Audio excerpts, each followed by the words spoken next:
Il n'y aura pas un seul département français qui ne sera pas équipé pour faire face à la menace épidémique si la situation devait se présenter. Croyez-moi, nous faisons attention à absolument tout. Rien ne relève du détail. D'abord, je n'ai pas besoin de vérifier que la France soit prête. La France est prête. Et elle est prête parce que nous avons un système de santé extrêmement solide.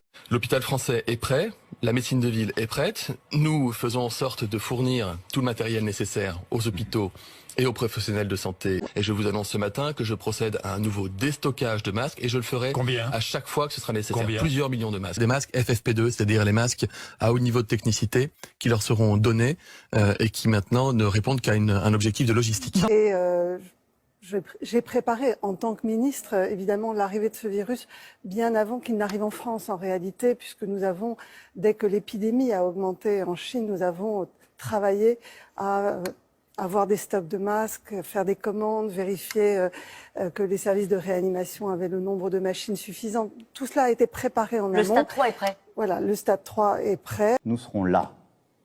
Nous leur devons des masques, du gel, tout le matériel nécessaire. Et nous y veillons et y veillerons. Des masques seront livrés dans les pharmacies dès demain soir, dans les 25 départements les plus touchés. Mercredi, pour le reste du territoire national. Ils ont été promis par le chef de l'État lundi, pendant son allocution, mais ils se font toujours attendre. Dans certains services, le personnel de santé n'a pas les moyens de se protéger. Mais où sont donc ces masques? On se sent démunis. Donc là, on est en train d'utiliser en fait exactement le stock qu'on a. Et notre stock va se finir d'ici 3 jours. On a besoin pour les libéraux, en France, d'au moins 1 million de masques par jour. Lorsque le Covid-19 est apparu, il ne restait qu'un stock d'État de 117 millions de masques chirurgicaux pour adultes et aucun stock stratégique d'État en masques FFP2. D'abord, je n'ai pas besoin de vérifier que la France soit prête.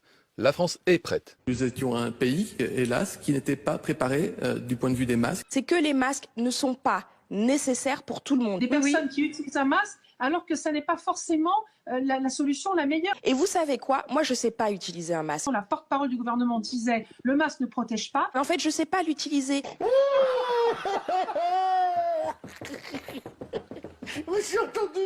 Et en anticipation, on prend un certain nombre de mesures, on arme les hôpitaux, on donne des informations aux 800 000 professionnels de santé, on fait en sorte que le système de santé français soit prêt à toutes les éventualités. Ah, si tu pouvais fermer ta gueule, ça nous ferait des vacances. Mais c'est une scène incroyable que vous nous décrivez. C'est-à-dire que ça se déroule sur le tarmac même, on sort les liasses de billets et finalement on détourne une cargaison en quelques minutes d'un avion à un autre. C'est comme ça que ça se passe? Écoutez, ce que je sais, c'est que cette aventure s'est passée. Techniquement, je ne peux pas vous raconter l'histoire. Ce que je sais, c'est que la commande qui était payée et livrable a été détournée parce que achetée. Et notre problème à nous, c'est que notre mode de comptabilité fait en sorte qu'on est obligé de payer en 3 tiers, alors qu'eux, ils payent en cash là-bas. Donc, c'est un peu compliqué. On était le principal fabricant de masques pour la France. Et on fabriquait non seulement pour la France, mais avec le réseau du groupe, on vendait des masques un peu partout dans le monde. La fermeture de l'usine en 2018 sera un crève-cœur pour celui qui la dirigea de 1991 à 2006. L'entreprise de Plaintel était parfaitement rentable.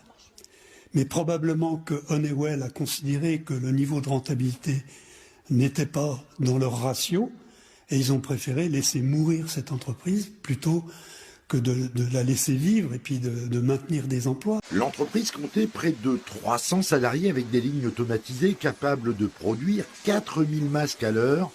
Mais les commandes de l'État vont se tarir, le chiffre d'affaires fléchir et en passant aux mains du groupe américain Honeywell, Sperian va perdre de sa superbe. Après plusieurs plans sociaux, le sort du leader français du masque de protection sera scellé.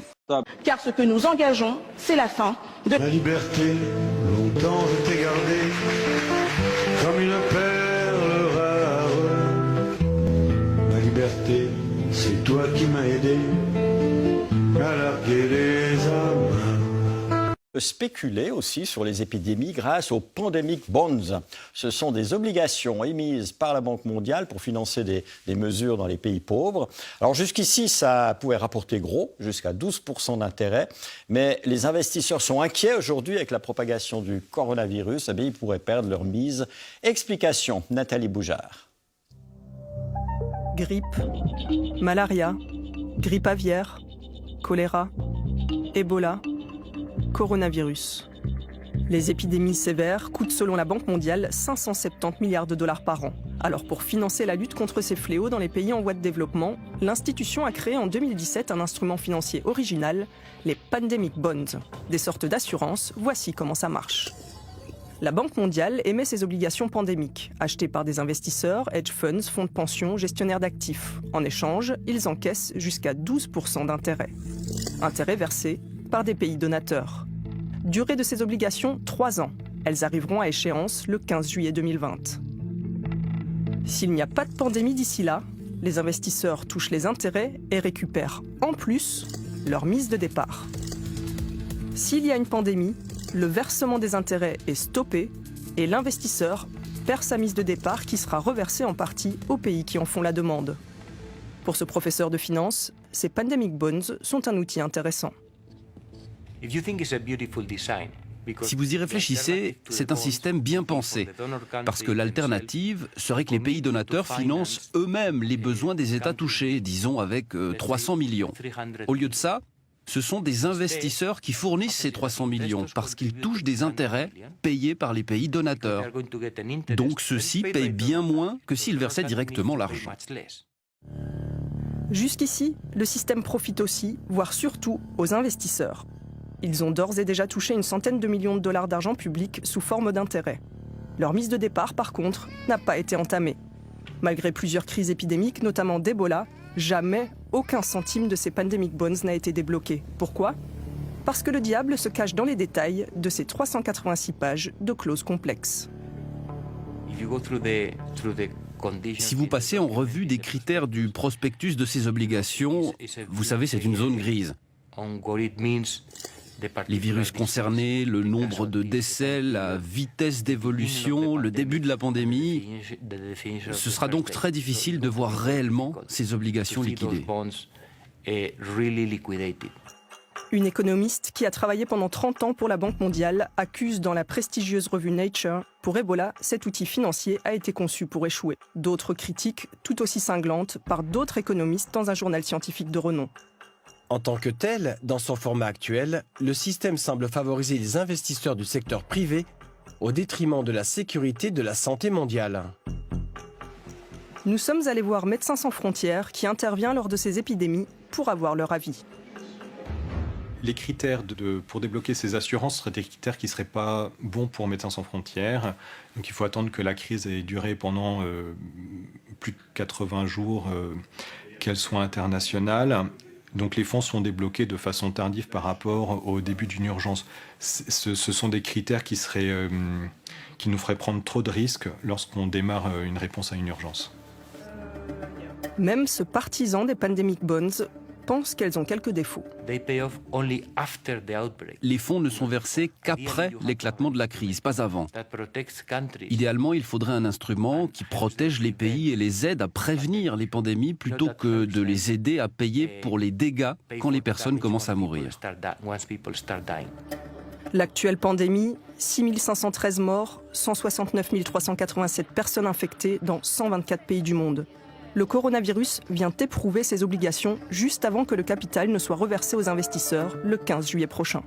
Ce que cet instrument financier montre, c'est que déjà en 2017, il y avait des spécialistes qui ont établi qu'une épidémie de coronavirus était probable.